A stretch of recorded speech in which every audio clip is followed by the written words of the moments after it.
साल 1682 मुगल शासक औरंगजेब ने एक बहुत ही सख्त आदेश जारी करता है।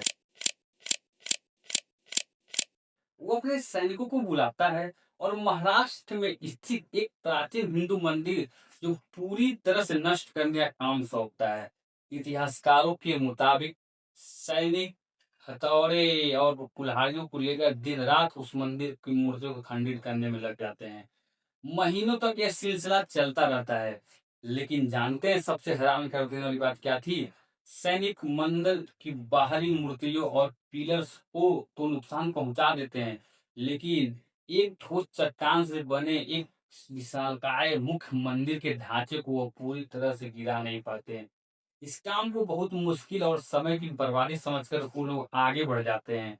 सोच कर देखिए दोस्तों, जिस मंदिर का मुख्य ढांचा इतना मजबूत था, जिसे आज से करीब 1200 साल पहले बिना किसी क्रेन, बिना किसी आधुनिक लेजर तकनीक और बिना किसी 3D सॉफ्टवेयर के एक सिंगल पहाड़ को काटकर बना दिया गया था। मैं बात कर रहा हूँ छत्रपति संभाजी नगर के वेरुल में स्थित कैलाश मंदिर की।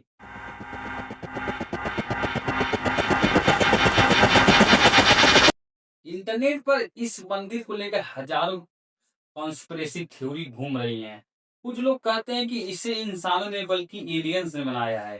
एलियंस ने किसी सामान्य से अलग तकनीक से बनाया है।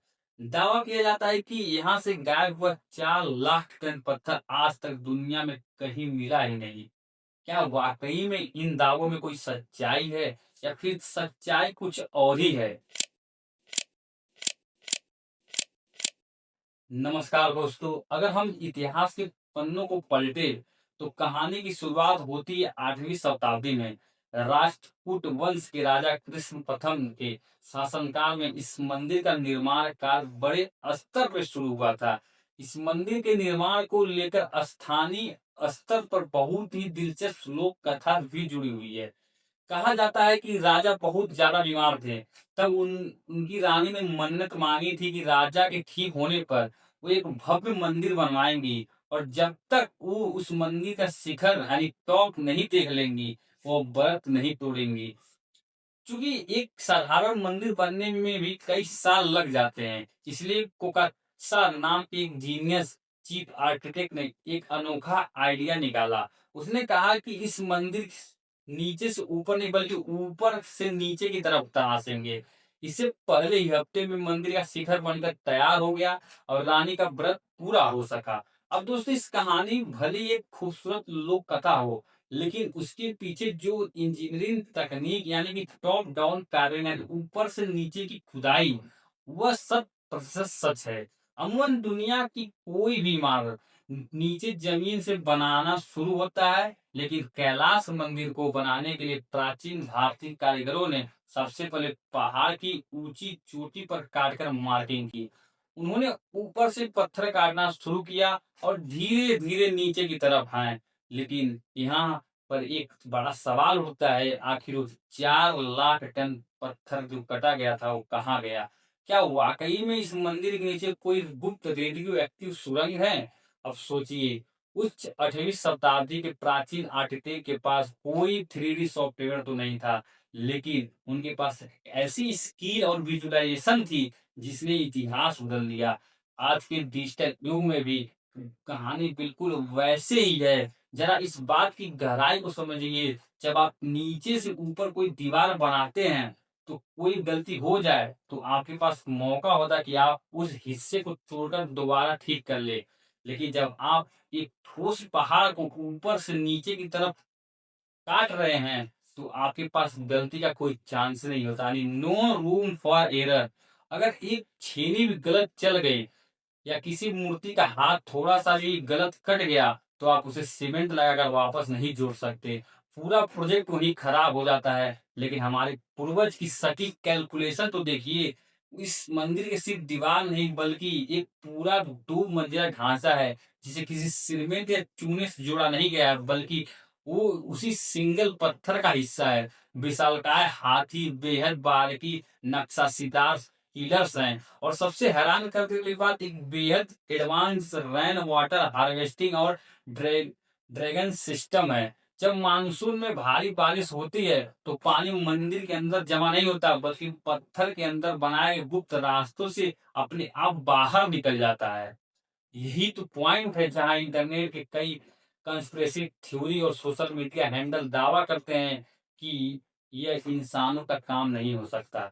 इंटरनेट पर कहानियां फैलाई जाती हैं कि इसके नीचे संकरी सुरंगें हैं, जहां ब्रिटिश को कुछ रेडियो एक्टिव संकेत मिले थे, जिसके बाद सरकार ने उन्हें हमेशा के लिए सील कर दिया। क्या वाकई में इन दावों में कोई वैज्ञानिक दम है? चलिए इस पूरी थ्योरी का फैक्ट बेस्ड पर्दाफाश करते हैं। देखिए दोस्तों, जब हम साइंटिफिक रिसर्च या और आर्कियोलॉजिकल सर्वे ऑफ इंडिया के दस्तावेजों को पढ़ते हैं तो सच में कुछ और ही निकल कर आता है।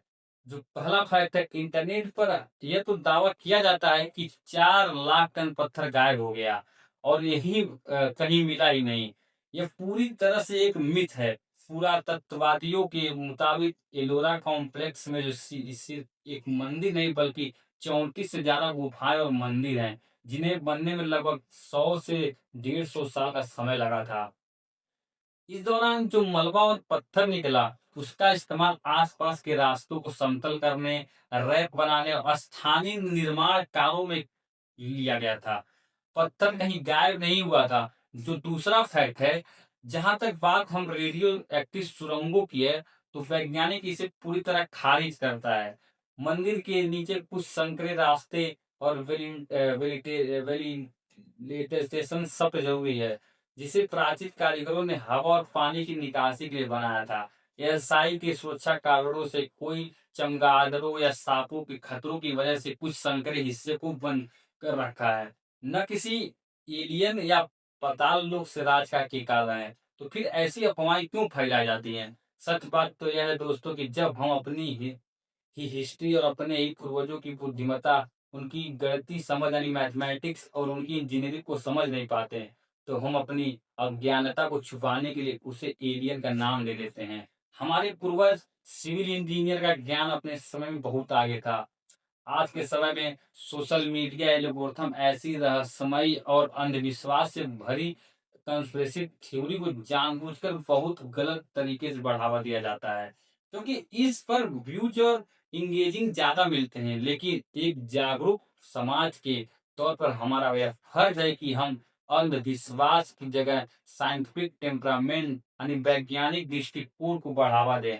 कैलाश मंदिर इस बात का जीता जागता सबूत है कि भारत का इतिहास सिर्फ किताबों में लिखे गए मुद्दों पर सीमित नहीं है, बल्कि हमारे पूर्वज में से उस अद्भुत विज्ञान और कला का प्रतीक है, जहां आज की मॉडर्न दुनिया शायद अगले 100 साल में भी ना पहुंच पाए।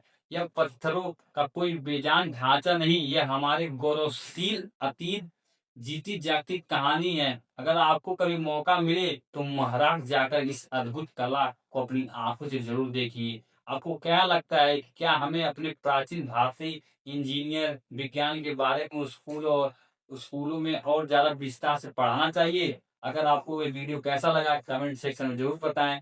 चैनल को जरूर सब्सक्राइब करें, बेल आइकन को प्रेस करें। मिलते हैं अगली वीडियो में, तब तक के लिए जय हिंद।